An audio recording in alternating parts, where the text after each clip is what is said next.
Welcome to the LoudMouth MMA Recap Show. I'm John Franklin. On this episode of the Recap Show, we discuss all the fights of UFC on ESPN Plus 27, Benavidez versus Figueiredo, a.k.a. UFC Norfolk. I will do all of this with the co-host of the show this week, who is young in the game but making moves. His content can be found under the Kairos MMA brand. He is Kairos Bodley. Kairos, what's up? Hey, man. Thank you for having me. I appreciate it so much. Absolutely. I don't think people get to see you enough in this kind of space. So I'm interested to just break down fights and recap them with you and see what's up. All right, Kairos. The UFC stopped in Norfolk, Virginia, which is a stone's throw away from where I grew up in Virginia Beach. So I was glad to see the UFC make its way back to Norfolk. The last time the UFC was in Norfolk, the main event was Dustin Poirier versus Anthony Pettis. So the name value wasn't as high this time around, but it was an interesting night nonetheless. What'd you think about this card going in? Were you excited, or was it just kind of like a fight night card? Well, I recognized a lot of the fights. I'd seen them prior, like I'd researched it. So like you said, name value-wise, it wasn't the best thing. So I thought there was going to be some exciting fights in it. Like it kind of hit and it kind of missed. I give it like a C-, C+ type of range. All right, well, let's get started, Kairos. No one has been closer to UFC gold except maybe Gray Maynard or Chael Sonnen than Joseph Benavidez, the Extreme Couture fighter, fought for the first title and has a win over the current champion, but he never got the victory when it counted.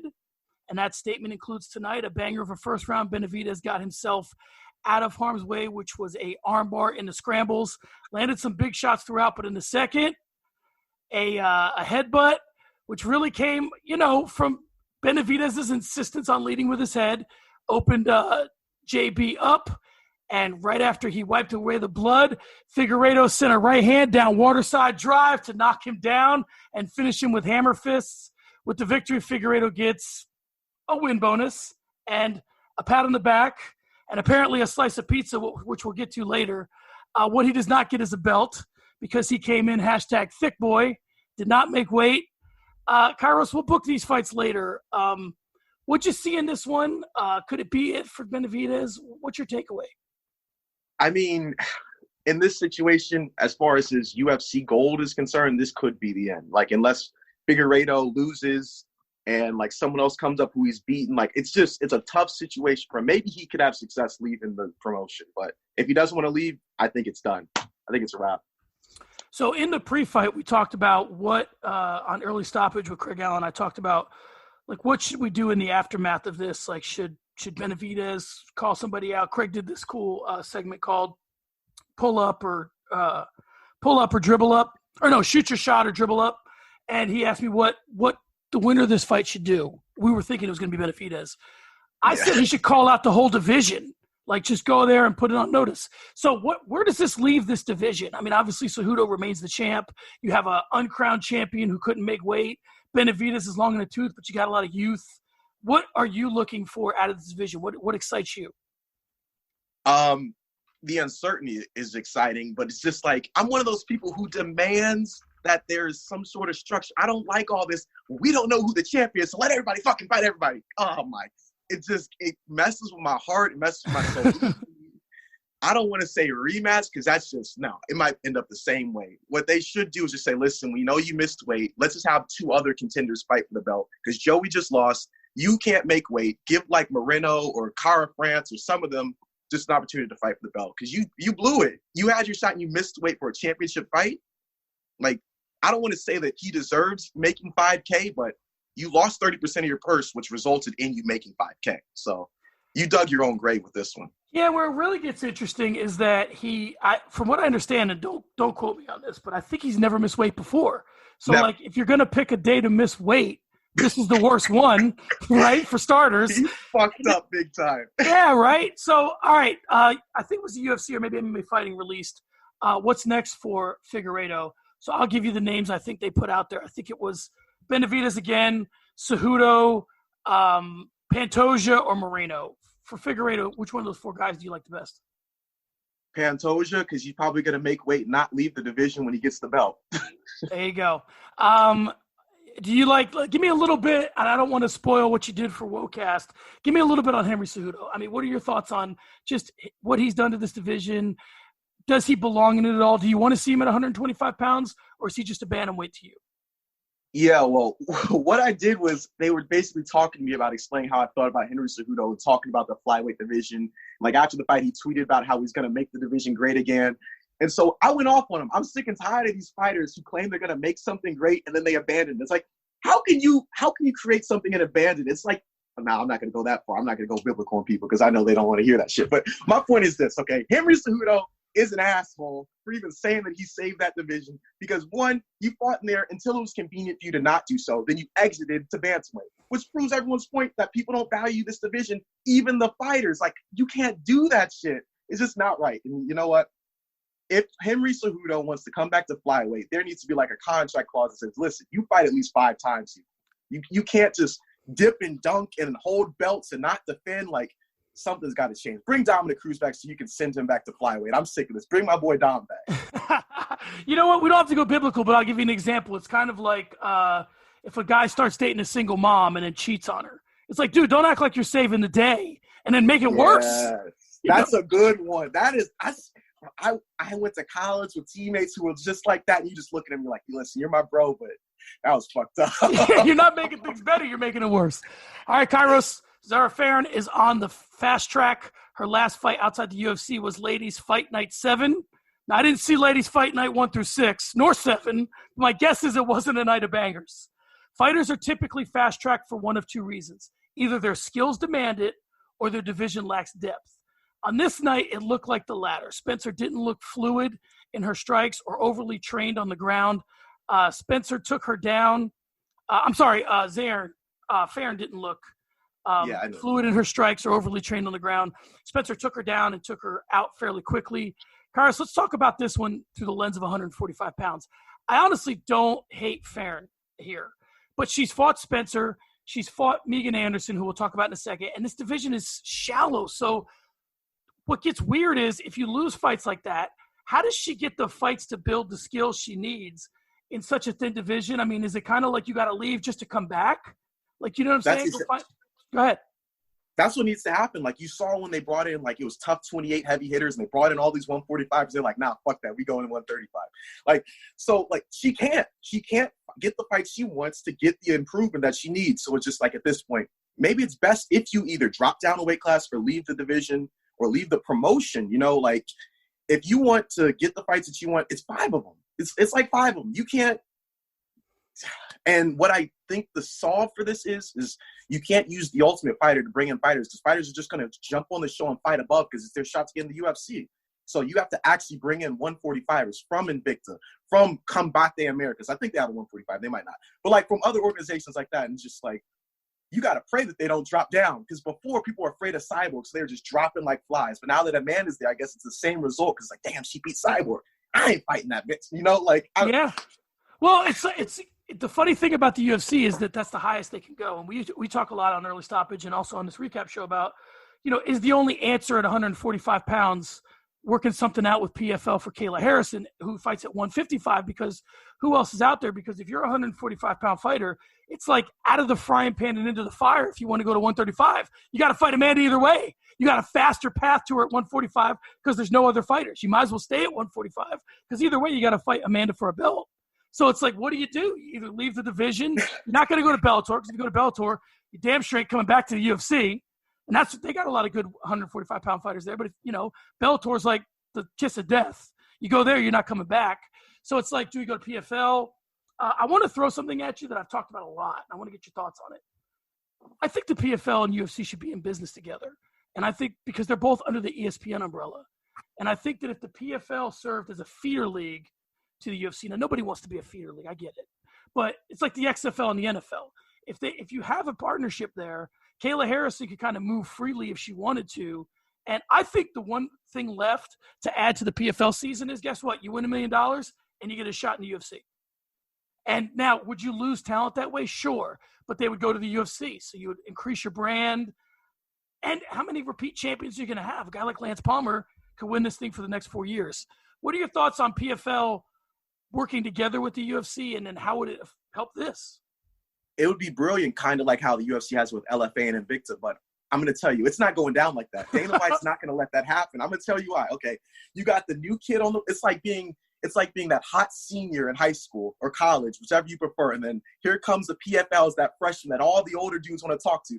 Now, if you bring that little freshman into your friend group, they want her. They want her or him, whichever your preference is, whatever your sexual preference is. UFC is not going to bring light to the PFL because they're doing too much right now. They're handing out $1 million paydays. They're letting people not cut weight to make divisions. Like, no, the UFC is not going to bring light to this division because they see it as competition. They want to monopolize the market. They monopolized it for like a decade. They bought up Strikeforce. They bought up all these organizations. They bought up Pride. It's like they're not going to bring power to you. They're not. It's just not going down. Same with Bellator.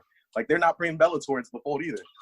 Yeah, my only pushback to that would be, the old saying, keep your friends close and your enemies closer. So maybe if they got PFL under the umbrella, it might help.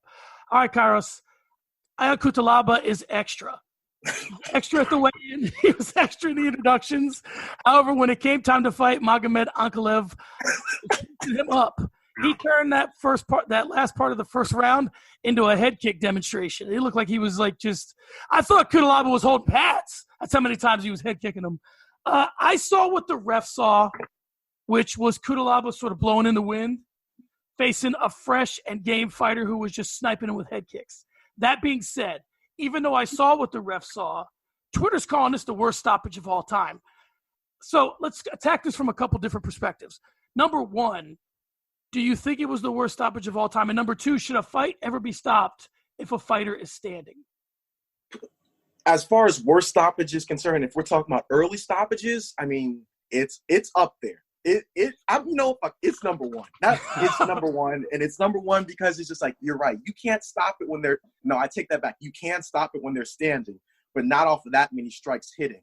Like, I need to see, like, you double-digit them up and then not have a response. He's returning fire. After every strike, he was returning. He was trying to throw his overhand. He's trying to throw some other strikes. So it's like, all right, he's actively trying to return fire. But, like, you have a scenario where it's like Dillashaw versus Barral won 50 shots to one in the head in, like, 1 minute into the fourth. And it's just like, why is Herb not stopping this shit? Like, so I think, yeah, similar situation. If they aren't returning fire and you're just being outpointed by blows, like, let's say he throws 10 and you throw back 1, I'm like, I'm thinking about it. But if you're still throwing, I'm not going to stop it. Once you hit the ground, then I'm going to stop it because you've taken enough to put you to the ground. One thing I just looked up real quick while you were talking was who the ref was, because I was thinking, whenever they go into these states or commissions that don't typically do MMA, at least, visible high-level MMA, sometimes maybe the refs might be a boxing ref. That's a perfect stoppage for a boxing ref. Yep. But I looked, it was Kevin McDonald, so I know he's done some MMA, and I'm like, all right, if it was somebody I never heard of, I'm like, okay, maybe this guy's used to stopping guys on their feet. But it was McDonald, so I don't know. That's a tricky one for me. Listen, let's talk about Cutelaba for a second. What is it with this guy, man? He's painting himself green. I don't know what to make heads or tails of this kid. One minute he's a prospect, then he gets a little too nuts for me. I mean, there's some room at light heavyweight to go on a run and maybe put your name out there. Just look at John Jones. Now he's fighting one on middleweight. Obviously, there's something to be said. It's noisier.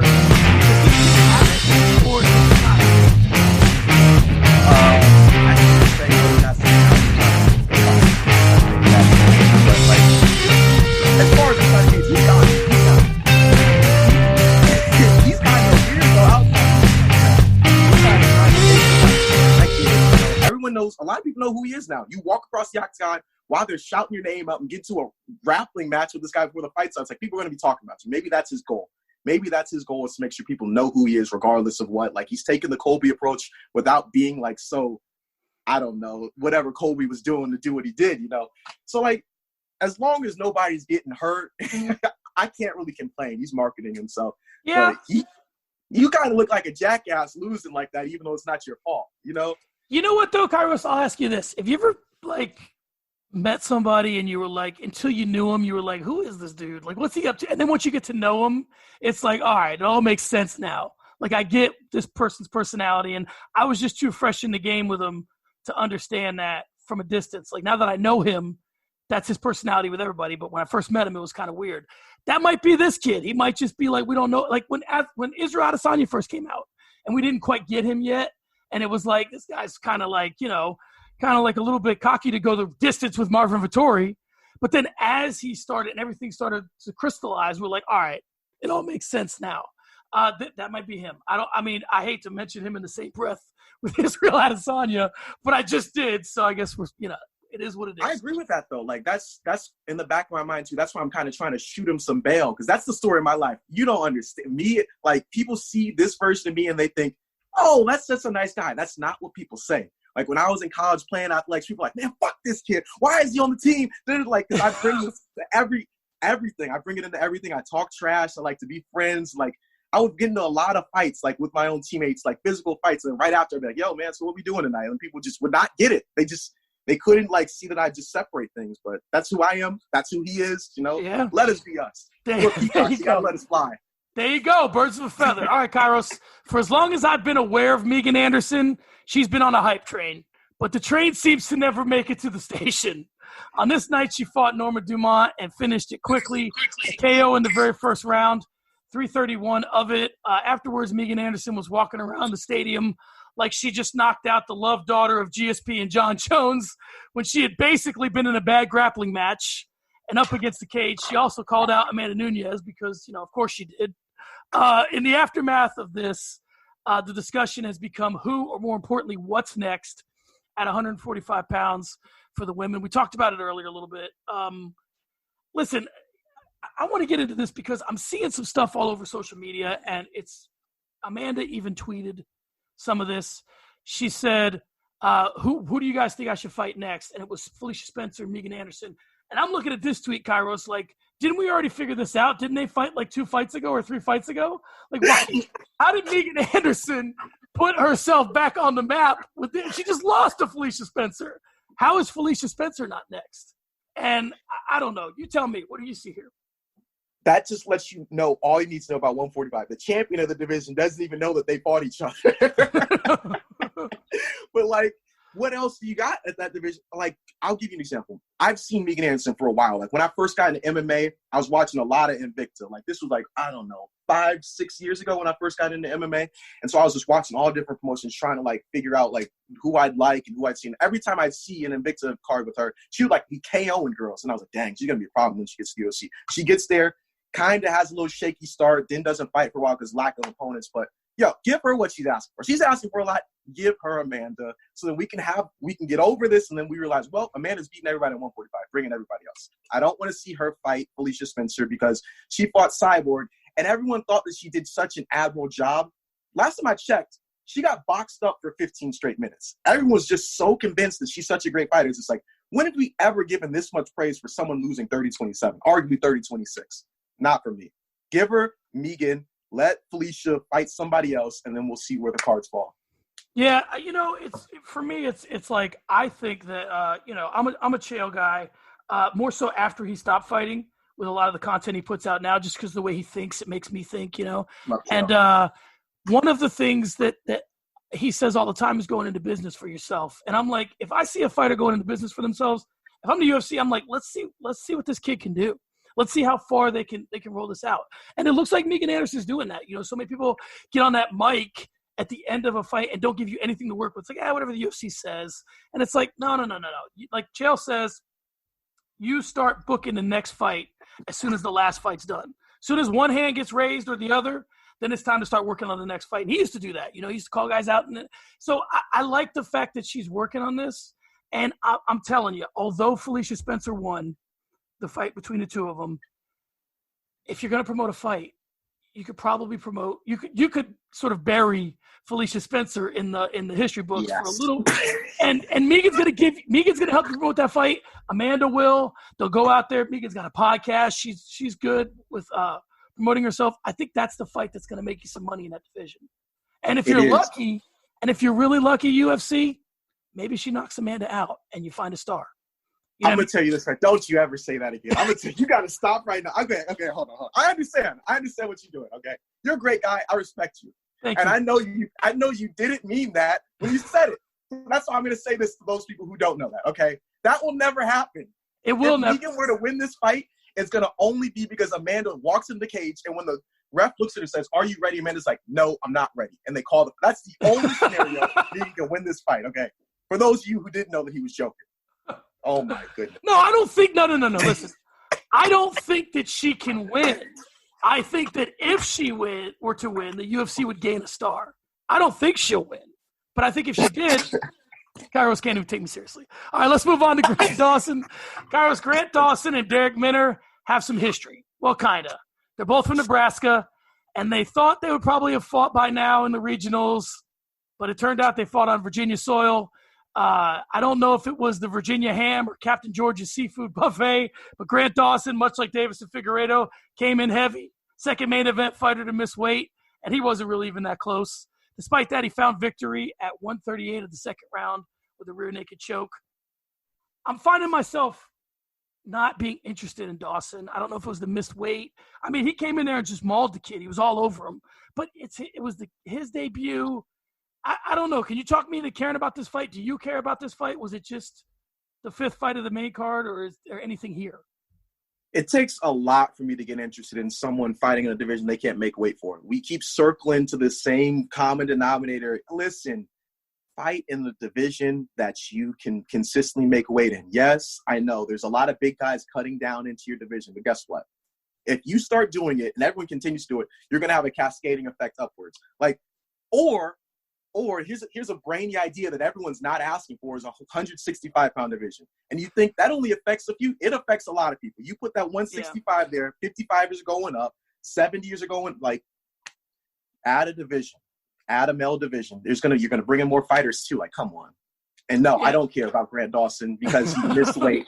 The short notice opponent was able to make weight. How can he make weight and you not make weight? He had 2 days notice? That's true. Hell no, man. Grant, get out, make some weight, and then we'll talk. I'll give you another one. I'll give you another one, Kairos, that maybe I should have saved for not for nothing, but I'll give you another one. You know who's in Grant Dawson's corner? James Krause. You want to talk about staying ready? If you don't have to look far for an example of staying ready. James Krause came super close to really – I mean, he gained some shine just on what he did. Had he won that fight, and that's all about staying ready. And that's for a fight that he wasn't even booked for. This is a fight you were booked for. So for me, I need more. And I'll tell you something I used to tell buddies of mine when I was in the military, and I've carried this out throughout my life. A buddy would come to me and say, like you're talking about Grant Dawson. I would say to friends of mine, I can't take you seriously if you don't take yourself seriously. So you want me to take you seriously, you can't make weight? That's like job number one. Job number one's making weight. So how can I take you seriously as a championship contender if I feel like you get that opportunity, you can be like Figueiredo, and you're not even ready for it. Can't even make the weight. I mean, what Figueiredo did tonight, and again, we should have talked about this more when we talked about his fight, is egregious, man. You just held up a whole division, a whole company, because you are a championship performer who can't make championship weight. So now you don't have a championship belt. So now what do we do? Potentially the best fighter in the division don't have the belt around his waist? Come on. All right. Let's hit the prelim card. We'll hit it quick. Kyler Phillips defeated Gabriel Silva by unanimous decision. It was fight of the night. Listen, they've been trying to get this kid into the UFC any which way they can. Contender series, check. Tough, check. And finally, he kind of comes in a Virginia card, but it's like they want Kyler Phillips in the UFC, and here we go. A bunch of 30-27s. Anything on this fight? A lot of people, I thought it was a good fight. When I look at his situation, it kind of gets me thinking, a lot of people say, yeah, why isn't he in the UFC? I think there's just so many moving parts, too. If I was a fighter fighting in the PFL, like we were just talking about, and I was making, I was making 30 and 30, or maybe I was making 50 and 50 or 75, it's going to take a lot to get me to leave there. So maybe, when I see fighters coming in or, trying to make their way in and it just doesn't work, I think, well, at least it's not the end of the world. You can still make money elsewhere, and, you're still able to make a living. So it's not that big of a deal. It's just better late than never, Let me throw a question at you that obviously we haven't talked about before, but we've been talking about the PFL kind of, sort of on the periphery for a lot here. So I'm just going to throw this at you. Is it better to be the fifth-ranked fighter in the UFC in any division, or the guy that can win $1 million in the PFL? The guy who can win $1 million in the PFL. So, I mean, and especially the 10th ranked, because you look at a guy like Lance Palmer, everybody seems to think were he in the UFC, he'd be up near the top. Maybe, but maybe would never win a belt. This guy's now cashed 2 straight $1 million checks. So, yep. I mean, and even when Gaethje was kind of hanging out in the World Series of Fighting, he was with Ali Abdelaziz. So, I mean, he was making bank. That's what took him so long to get to the UFC. He's like, I'm the champ over here. I'm the biggest show in town. and I'm cashing these big checks. Why do I want to go to UFC and take a pay cut? So it's interesting in terms of these prelim fighters and what they decide to do. Do you want to be a prelim fighter, or would you rather take a shot at $1 million in the PFL? All right, Brendan Allen defeated Tom Breese by TKO via strikes. Round 1, anything there? I wonder what's going to happen. I see a similar situation with him, and who else was it that I was thinking of? I can't remember off the top of my head. I wonder what's going to happen if he's getting outstruck and he can't take his opponent down, or he's not able to be dominant. What is he going to do then? What's his answer? Because he's promising. He's a promising guy. I like the way he talks. I like the way he fights. But that always goes to mind. What happens when it doesn't go your way at what you're best at? I'm curious to see that. I want to see a matchup where that happens for him. Let me ask you another question. Again, because I got you here, I want to ask you a lot of these periphery Absolutely. questions that we talk about on some of these shows. What do you think about guys either when they reach a certain point in their career going to a big gym or staying at home? And Keith and I had this conversation one time, because if a guy like Israel Adesanya leaves City Kickboxing never becomes what it became. So sometimes you see these guys stay and you're like, dude, man, you got to develop your skills. You got to go to Jackson Wink. You got to go to ATT. Where do you think the balance is there? What would you do if you were a fighter? Would you stay or go? I think the answer is no answer in this case, because like you said, certain camps, just because they're small, they're able to cut around corners and turn themselves into super gyms around you. You look at SBG Ireland. Tell me right now, 5 of the best fighters in SBG Ireland right now. Yeah. Okay, that's my point. Yeah. 2-time world champion, and he won another belt that he doesn't even talk about. Chael said this. He won an interim 145-pound belt that he doesn't even talk about. Connor turned that into a super gym. You look at another gym. What's the gym that Stipe goes to? Exactly. I can't even name the name of the gym Stipe's at right now. Yeah, Strong Style, I think. I think so. Yeah, it's just come on. You can make it what it is, but at a certain point, though, it does come back to haunt you. I'll give you an example. If we're in Idaho, it's probably not working out for you. It's not going that way. That's but true. no disrespect to Idaho. Respect y'all. But if you're in New York, if you're in Florida, if you're in other states like that, you can make it work. And City Kickboxing is one of the largest gyms in Oceania. I think that's the concept that they call it. We don't call it Oceania, but that's what they call it. But they can make it work. Other gyms can find ways to get around it. And I think that the reason why a lot of the fights don't happen because when they should happen is because all these fighters are at these large gyms. You see ATT has top 5 of every division in their gym. It's we don't want to fight each other. Well, that's why everybody's on 10-fight winning streaks in welterweight. That's why everybody's at 10-fight winning streaks at 155. Stop being a follower and be your own person. Make the area that you want to be great. You don't have to follow in everyone else's footsteps. Tradition is necessarily a guide, not an ankle bracelet that keeps you dictated to where you think you should go, man. I don't like seeing everybody go to one great gym. That's why Jackson Week fell on his head. That's why the Black Zillions got into some serious trouble and just stop doing it. I don't like the super gym idea. I really don't. I'm with you. Okay, well, let's talk about a guy who's been to some super gyms, Luis Pena. He defeated Steve Garcia by unanimous decision, a bunch of 30-27s. Figure this guy out for me, because I do see the talent. He got hurt on Tough. So sometimes when you get hurt on Tough, it's if he was healthy, he would have, It's the what ifs, right? Is it the personality? Is it the look? Is it the nickname that draws people to him? Does he have real high level skills in your opinion? Or do you just think that it's we kind of want to see him do well and he's a good personality and we enjoy him? Do you see high level skills? Yeah. And striking, I love, he's had it was 3 fights that were pretty close. Back to back on him. That's when I finally he hit my radar after those 3 fights. I was this dude's a beast. I know that last fight wasn't the most exciting one, but at least he showed you has multiple routes to victory. So I think he's the real deal. That's when he just proved what I was saying earlier. He can win when his strengths aren't actually being able to access. So I think he's the real deal. Yeah, we talk a lot about that sometimes. Keith and I is can this person win his fight and can this person win your fight? And if you can win both, that's how you become a champion. GSP could win his fight, come out with a game plan, then you want to fight your fight. He'd stand with some guys and take other guys down, and he just had all kinds of different paths to victory. All right, Marcin Tybura defeated Sergey Spivak. Again, unanimous decision, a couple 30-27s, 29-28. Anything here for you? Any interest? Not so much, no. I'm going to be real. Griffin, no disrespect. Jordan Griffin defeated TJ Brown by submission via guillotine. Anything here? Yes. What was crazy during that fight is he was winning. He was doing everything he needed to do. He was rocking him on the feet. He was out grappling him. And I just feel bad for the guy. He makes one mistake of continuing to leave his neck in a vulnerable spot, and he just gets guillotined. I'm just like, I feel for you, bro. I feel for you. Fighting isn't fair. He's still got a bright future, but that kind of got me mad because that dude was getting his ass whooped for like, what, 8 minutes? It seemed like 8-9 minutes. So it's just like, he's still got a bright future, though. You know what's interesting? We talked about this, the difference between boxing and MMA. And one of the things that made me fall in love with MMA, I used to be a huge boxing fan when I was younger. And one of the things that made me fall in love with MMA was that, like, if you make one mistake, it's a wrap. You make one mistake in boxing, you get knocked on your ass, they give you a 10 count, you get back up, you might still win the fight. But if you make a mistake in MMA, you get clipped and swarmed. And not that you can't come back, but you get, like, bombed on when you're trying to clear your head. And I always liked that about it, like, because it gave the fight some kind of immediacy. There was always an urgency to it.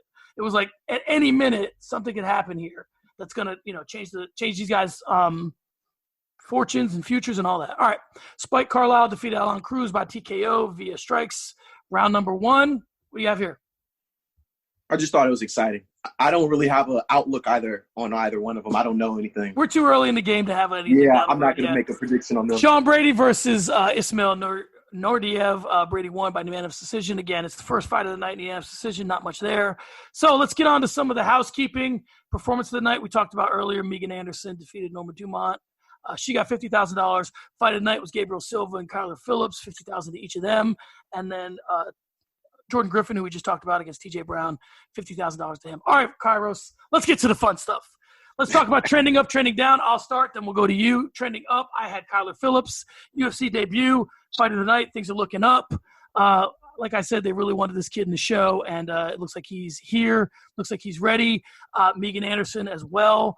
Trending down for me was Zara Farron. She lost both her fights in the UFC. They've been to studs, but she's 33, and it's a thin division, so I don't see too much on the horizon for her. Who do you have trending up? I have everyone you said. I'm going to sound like a hater, and it's okay. It's okay. Brand me a hater for putting my opinion out there. And yes, people are going to say, well, Kairos, Megan has you blocked on Twitter, so that's why you're coming at her neck like this. No, I'm objective with everybody. Even my favorite fighters, I'm objective. Megan is not trending up for me, and it's because, listen, you beat someone in they made their debut against you. Their debut, like, come on, this was what, her 5th fight? Yeah. This is kind of what's supposed to happen for you. You beat someone who's not ranked, who has 0 UFC experience in the first round. It's just like, listen, I seen you get out grappled by a striker. Holly out grappled you 2 years ago, 1 year ago. Like, I'm not too amazed. And there's 5 people in the division, but I guess she has to trend up because people lost. That's the only reason why she's trending up, is because people lost and there's 5 people in the division. Give her Amanda so we can have enough of this and she can get what she wants. And the UFC will finally realize they need more fighters in this division. So she's the only one who I don't have trending up. And I'll have more for this in not for nothing, but if ever someone was served up, Kairos, Norma Dumont. You know what I'm saying?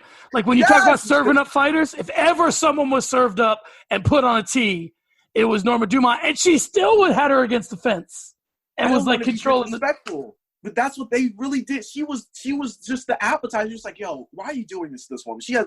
I didn't like that. It left a bad taste when I was seeing that because I knew what was happening. I knew what was going to happen. Yeah, and it's like this is what we want Megan to be. So what do we have to do to get her there? Okay, Norma Dumont. That's what we have to do. And so I'm with you. I have her trending up just because I think a title shot's in her future, but I'm with you. All right, let's talk about Not For Nothing. You've inspired me, Kairos. Usually I only have like 2. I got 5 this week. So I'm going hard with Not For Nothing this week. Some other fun stuff. All right. Not for nothing, but Grant Dawson, you had a hell of a performance, but if you're going to talk all that shit to your opponent, at least make weight. Speaking of that, not for nothing, Davidson Figueiredo, if you miss weight and lose out on an opportunity to win a belt, maybe don't take a picture celebrating eating pizza post-fight. Not a great look. Not for nothing, guys, but enough with this. Benavidez have already won tweets with hot pics of Megan O'Leary. Tom Brady has the best home cooking there is out there. And he's still trying to shred defenses and go after titles. Dude fights mains and co-mains. I sure as hell hope his girl is hot. Yeah, yo, I didn't want to say this because emotions were high last night, but I was literally about to tweet this. I was like, nah, this is a way for people to hate me again. People already hate me on Twitter, bro. I swear. People think it's all guts and clears. You should see my DMs. It's filled with N-bombs. It's filled with go kill yourself. It's like, I'm just talking. So I agree with you wholeheartedly. I wasn't going to say it last night. I bit my tongue, but I was just like, man, I don't care. I don't care that your wife's beautiful. We're fight fans, not marriage fans or counselors. Yeah. This isn't the Housewives of LA. This is the UFC. We want to see you fight, okay? Exactly. So, and like I just said, dude, you're a top-ranked guy. Your wife should be hot. It's not an accomplishment. Not for nothing, but Megan Anderson beat Norma Dumont. Let's relax. My grandma's name was Norma. Nothing good has come from beating a Norma's ass, probably ever. Ever. More. Norma, please. Last one. I don't think people were born with Norma. I think by the time they age to 45, their name changes to Norma. You get something in the mail. I think you get something in the mail. They say you're at Norma now. All right, I'm Norma. That's good. No, that's disrespectful. She's going to get mad. Not for nothing, but enough. And this is a shout to Luis Pena, who we just talked highly about. Not for nothing, but enough with the I'm disappointed in my performance stuff. Quit trying to beat everybody to the punch. Take the criticism. Tell us what you're going to do better, or be happy with a decision win. That's fine. But listen, side note, just one time, I'd like to see the fighter who wins the, quote, robbery say, I don't know what the judges were watching out there. No way I deserve that win. I want to see the guy that wins the robbery say something different. You know what I mean? I seen that happen one time, and it was Lozon versus Marcin Held, I believe. This was like 3 years ago, something like that. Yeah. And I did that, and I was like, yo, I don't like that. I want the opposite to happen. I want someone to win a robbery and get up there and be like, yeah, I won this. Yeah, I want none of it. No rematches. No nothing. This is me. Like, I want to see that. I want to see people get real, because people are going to get mad, and they're going to demand the rematch. I think the guy that wins the robbery should get up there and just own the little pieces. Remember in the third round when I took him down? Like, all these little things, just like own them like they were the best thing anybody's ever seen. All right, you're up. Talk your shit, King. All right, you're up. Go ahead. Hello? Yeah, I'm here. Oh, sorry, I didn't hear you. What'd you say? You're up. Okay, here's my point, okay? I don't understand two things about this situation before I go further. Yes, I understand, like, we're in people always say MMA is like a sport that should have respect, and you should have, what's the word I should say, sportsmanship. And I understand that, but I feel like in a sport where there's so much on the line, like you just said, one mistake can ruin it all. I'm going to hype myself up. I'm going to be this personality that people don't think that I should be, because it's what I need to do to win. Like, people don't understand the psychological edge that you have to have over everything to be successful. Like, I didn't do mixed martial arts. I played football and lacrosse. But if there's one thing I did, is I made sure I imposed my will mentally, because it helped me. It's like this reoccurring cycle that feeds into your confidence. And I think that people need to understand that. If I need to go into the octagon and walk across and stare you down 2 centimeters from your face just to get the psychological edge over you, I'm going to do it. I'm sorry. Well, and I'm with you, because you know what's funny? Some of this psychological stuff is a little bit like, if you buy too much into it and it gets you off your game, it messes with you. Because I'll give you an example. You know, obviously Kobe Bryant passed away recently. When he was alive and active, I saw something I put on Facebook like 8 years ago, because I was always a Jordan guy, right? So I didn't like Kobe. And as he retired and became a dad, because I'm a dad, I started to understand him more. And then when I look back, I was like, man, I missed the whole point of this guy. Like, I didn't understand the whole point of him. I just looked at him wrong. Now everyone's doing that, Kairos. Like, everybody's looking at Kobe like Mamba mentality, hard work. They completely missed the boat on this kid. They sided with Jordan and they sided with Shaq, and Kobe was the villain. And I think that now, had Kobe allowed all that to change his path, then his path would have been different, and he might not have been a 5-time champion. If he would have let people, you know, that are like sniping at the way he did things, like you're talking about, and like let people take him out of like that was the right thing to do, his whole trajectory in terms of who he became as a basketball player might have changed. So I'm with you in that you can't get too wrapped up in what other people think. I was talking to a friend of mine recently, because I have no shortage of confidence. Obviously, you don't either. And I was telling my buddy the other day, he was just telling me something about, like, he's getting out of the military and he's getting concerned about it. And I looked at him and I said, listen, man, the motivation can wane, but the confidence never wanes. Once you accomplish things in life, that's yours. You get to hold on to that and say, because I did this, I can do all the rest of this stuff. The confidence never goes away. The motivation can change. Even the inspiration can change. The things you want to do. The confidence never goes away. That's there forever. And whatever you need to do to maintain that, then that's what you got to do. Whatever you got to do to make sure, hey, I'm about to face down whatever this adversity is. Life is tough. And if you can't go into it with confidence, Mike Tyson had a thing on Roots of Fight a while ago. He said, you give me a fighter and you give him all the attributes that you would want to give a fighter except for confidence. Now flip it. You give him none of those attributes and only give him confidence. The confident fighter wins. And I'm like, that's because confidence changes everything. So I'm with you. I mean, we had some fun with the Cutelaba stuff, but if that's to paint himself green to get ready to go, so be it, right? Yes, like you saw what he did to Khalil, man.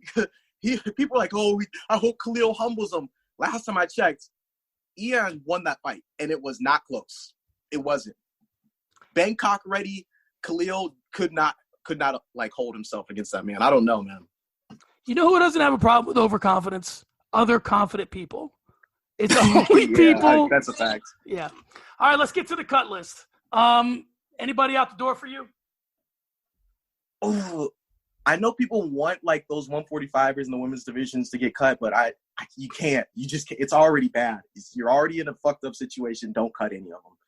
I know, like Minner, TJ Brown. Yeah, TJ Brown looked good though for most of the fight. Yeah, I don't want to cut. Like, I'll give you an example. I'm very conservative when it comes to cutting people. Like, there was a period of time where Jake Ellenberger lost almost like 7 straight fights, and I still didn't want to see him cut because I liked the guy. That was like one of the few times where I was biased, and I knew I was biased. And I was just like, nah, fuck it, I'm still going to do it. I don't like them cutting people, especially when they're in a shallow division A, B, when it was fights that were just like, well, they're an exciting fighter, and C, like, especially when they're really young, like, don't do it when they're super young. Like, if they're getting up there in the age, I guess, like how they did John Fitch, but you can't always cut them. Let's flip it, because you're talking about getting up in age.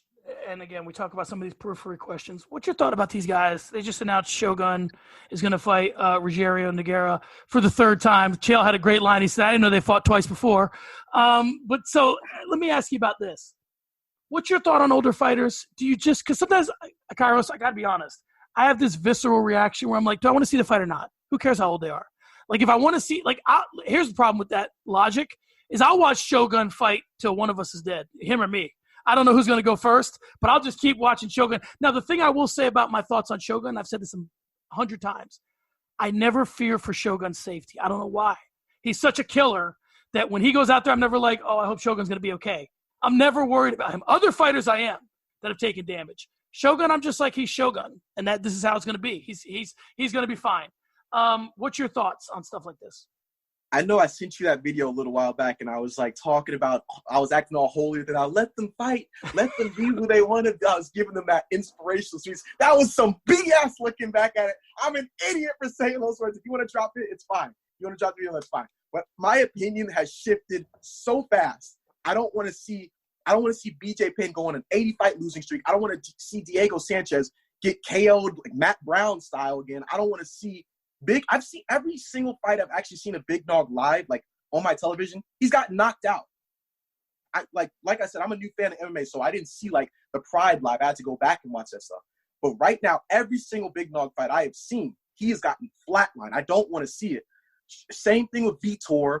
Same thing. Like, I understand you guys love these people and they're heroes, they're deities to you, but it's just like they have a life outside of fighting. They aren't fighters. They're people who compete in combat sports. I don't like people calling people fighters for that reason anymore because I feel like it dehumanizes them, and it gets back into the cycle of, well, fighting's what they do. Let the fighters fight. No. Don't let the fighters fight. No.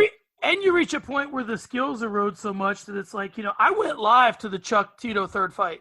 I was like, I didn't see the first 2. I got to go see it. And I was there in LA. And it's like, it's almost like that scene in The Irishman where Robert De Niro's stomping that guy. And it's like, this looks like an 85-year-old guy trying to stomp somebody. Like, it's a wrap. I don't care how much, technology they have that can make him look younger. This is what, I'm starting to come around with you. Part of me is just like, it's their decision. They have more information than I do. But at the same time, it does put them in a spot where it's like, I would want, now that the UFC has the UFC PI and we talk about how does that benefit young fighters, let's talk about how it benefits old fighters, right? You want to put these guys to good use, hire them and have them work at the UFC PI. And that way you don't have to keep rolling them out there to get, beat the hell out of each other. All right, let's move on to shocker of the night. Just off the top of your head, what shocked you the most? I wanted Joey to win. I did. Not because, I thought that he was the better fighter. I just was like, oh, he's pretty cool. Figueiredo's exciting. But I was shocked that he got headbutted and there was no, break in the action at all. The ref was just like, all right, I'm going to let that go. And then 2 seconds later, he gets a straight right down his face. I was in my mind, I don't know, maybe it's different because we're watching on television, but there's so many times where I see fighters get illegal blows and then the ref is just like, oh, we're in the middle of the action, so I can't break it off. I'm shocked that we don't better utilize replay. I understand, if you use replay, the fight stops and we can't continue it. I think we need to get away from that because replay is important. I'm not saying that Joseph would have won that fight if he didn't get headbutted. I'm not saying that fight outcomes could change, but I think that we need to re-examine how fight-ending sequences happen. I think we need to replay them, and if certain things are off, I think we need to tweak rules around so that we can get a better result. The NFL uses replay. Come on. Other sports use replay. We got to use it. We're a sport. Well, the other thing that I'll tell you is that there's a way to handle it without even doing it that crazy. So if the round ends with a horn, find another way to signal fighters in the ref and put a referee outside the cage. And if someone gets kicked into the cup, the sound goes off and we break. I don't expect the referee that's in the cage to see everything, but I expect everyone else is seeing it. It's being replayed for everybody else. So, the NFL's got 8-9 referees, judges, and a guy that marks the ball. They got all these different. Baseball's got 4 or 5 basketball's got 3. So it's you can't expect one guy to see everything. And then just make it when this guy gets popped illegally, we just stop it. That's what we do. He missed it. We didn't. There you go. My shocker of the night, I think, was probably the Anderson KO. It just didn't seem like it was coming. It was just kind of I don't know. And then the fact, I guess I was just kind of expecting her to just continue trending down. And then to put herself in a position to win. I'm not surprised at who she knocked out. I'm just surprised that it happened. I wasn't seeing. I thought it was going to be one of those ugly fights. It was going to go the distance, and that it wasn't going to be. It wasn't going to end the way it ended. I feel you on that. Yeah, you got a valid point. Because I didn't know too much about Norma. Yeah, and you will continue to not know too much about her. Yeah. All right, let's hit from the notebook. This is some stuff. If it's on top of your head, you can tell me. If not, it's cool. Typically, we just talk about the broadcast. A couple things. This continues to make me laugh. Brendan Fitzgerald and Michael Bisping, I call them the brothers-in-law because they kind of get along, but it's it has its limits. They're only going to get so – at one point, they're like, yeah, man, I like you, but you're still screwing my sister, so we're only going to be so close. But their relationship's getting better. I'm not crazy about them interviewing Benavidez after the fight. I don't like KO'd fighters getting not interviewed. And he was in La La Land. He had Ryan Gosling and Emma Stone next to him. He didn't know what the fuck was going on. So they were, interviewing him. I do like, and I think this was because she's a part of the team, I do like that they didn't try and do that, the hero shot of Megan O'Leary in the crowd and then Joseph wins. They didn't build O'Leary up the whole fight because then if they had done that, they would have had to go back to her after he got knocked out. They probably did that because she was a friend. If you're listening to this, do that with everybody. Don't just do it because you're friends with Megan O'Leary. No one wants to – I know you think you're telling a great story. No one wants to see Stipe Miocic's wife cry when he gets knocked out. Nobody wants to see that. So I know what you're doing. You're building up the big in-cage hug. The in-cage hug is great if I don't see her the whole fight. Yeah. I follow that too. It brings me back to when Rob got KO'd by Israel. I love Israel. But when I saw it was the Thrill and the Agony and his wife was crying, walking up to the cage, I still love him. Oh God, turn the camera away. We don't need to see that. Or when DC got KO'd and they had his kids Daddy, are you okay? Or the, was it Mark, I can't remember his last name. He lost in pride and he was carrying his kids outside of the cage and they were crying because they just saw his dad get KO'd. I was just yo, this is the worst thing I've ever seen. This is terrible. Yeah, you talking about Mark Coleman? Yes, Mark Coleman. Yeah. Yes, See? It's too much, man. I know they think they're making movies, and I get it. I mean, listen, you went to school for some of this stuff. You understand building up drama. I mean, you get it. But it's just too much sometimes. All right, let's talk about a couple more things, and then we'll get out of here. Why do you think this card mattered? So down the road, when we're talking about to our grandkids, I doubt we're going to talk about UFC Norfolk, but if we do, what about this card mattered? Is it Figueiredo missing weight? Is it the 145 women's division? Is there somebody in here that you think, oh, someday that kid's going to be a champion? What's the thing that sticks out to you? For me, it was the featherweight women. I'm back to – I keep talking about this fight like it's the most important thing in the world. And to me, it is, because it just reaffirms the fact that anything that can go wrong can and will go wrong. Henry left the division. We need a champion. All right, great. Well, the guy who wins the fight misses weight. It is so offensive that I have to think about this for the next week and a half, because it's just like, we need safety nets in this. You need to start having fighters on. Well, they already do this. I can't say we need to. Every fight, though, Kairos. I was about to say it. Every fight. Go ahead and make your point. I know exactly what you're going to say. Go ahead. Yeah, like, we need to have just fighters on standby at the very least for the title fight. I would want it for every single fight, but I don't know if you can afford to say, all right, I'm going to pay you whether or not you need to fight or not, because that's a lot of the time how they bring people to the table. It's like, you cut weight, you perform, but we pay you to show up if someone misses weight. You need to do that at least for title fights. I don't want to see Yoel Romero keep missing weight on the scale for title fights, and then the fighter's saying, all right, yeah, I'll take the fight, and then they get KO'd or they get demolished. Like, I don't want to see it. Stop letting fighters compete for titles or compete for fights when they're overweight. Stop. And then they'll stop showing up overweight. And I'm stop with taking you. 30. Yeah, I'm with – no, I think that the fighter – well, there's a simple way to do it, is that, number one, whatever your show money is, either give them their show money, and if you're not comfortable doing that, give them half. And the way that you supplement the half that you're not giving them is the money you're taking from the guy that didn't make weight. So you take his money. I mean, if you don't let the other guy fight, that's where the money comes from. If he doesn't make weight, you're taking 30%. But then now he's not fighting. Well, the thing I cannot understand is when when the UFC says, well, we're not going to pay two guys. You're right. You're not going to pay two guys. Don't let the guy fight that didn't make weight. Say, hey, you're not fighting. You're not getting paid. The guy that made weight he fights. He gets paid. There's where the money comes from. And have these guys on standby. Pantoja, Moreno. Between those three, between Pantoja, Moreno, and Kai Kara France, one of them would have said yes. Yes, one of you guys needs to show up. You ask the highest ranked guy first, then the next, then the next. We're going to give you half your show money. You show up, make weight. If the other guy falls out, you fight. That's it. Who would not take an opportunity at the belt? So if they ring me right now to fight next weekend on short notice, I'm going to take it. I'm going to lose like 50-40, but I'm going to take the fight. I want the money. I know. There's been a lot worse short notice performances in championship rounds, if you're listening, Joe Soto. All right. We already kind of booked the main and co-main. You did it earlier, but I'll ask you again. Go ahead and grade the card. Yeah. Thinking back, I'm going to give it a C-. It's not getting a regular C. You barely pass. I'm a little bit higher on it only because I don't like the name value. I don't like some of the other stuff, like the guy who won the main event not making weight. But I'll give it a B- because it was finishes in the entire main card. So from that perspective, I'll bump the grade up a little bit. All right, guys. That's a wrap. Before we let you go, let's talk about the network. Be sure to listen to all the other content on the LoudMouth MMA Podcast Network, including Not Safe for Work Podcast with Kyle Steele and Frank Kirby, Between the Links, hosted by Mike Heck and starring an all-star cast of writers, including Davidson Baker, Keith Schillen, and Craig Allen. The Bellator Recap Show with Keith Schillen and Davidson Baker. Early Stoppage with myself and Craig Allen. The Breakdown Show with Max and Marcel. MMA Yesterday with Kyle Steele and Keith Schillen. The MMA Takeover with Keith Schillen. Off the Cuff, hosted by Mike Heck. And the Kyle Steele Show. That's a lot, but that's all of it. Kairos, talk about what you're up to and what else you got on your mind. I'll give you the last minute.